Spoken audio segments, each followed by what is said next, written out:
আমি আমাক ইয়াত নিমন্ত্ৰণ জনোৱাৰ বাবে উদ্যোক্তা সমিতিলৈ আমি আমাৰ মাদল সাংস্কৃতিক গোষ্ঠীৰ তৰফৰ পৰা আপোনালোকলৈ আমি বহুত ৰঙালী বিহুৰ শুভেচ্ছা আগবঢ়াইছোঁ আৰু সকলোকে আন্তৰিক ধন্যবাদ জনাই মোৰ চমু বক্তব্যৰ সামৰণি মাৰিছোঁ। ধন্যবাদ।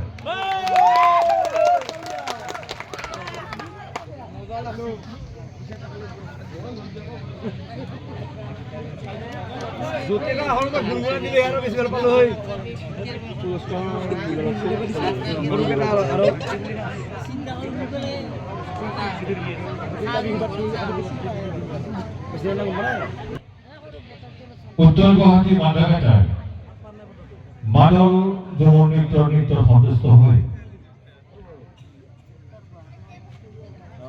দুবাগাঁৱৰ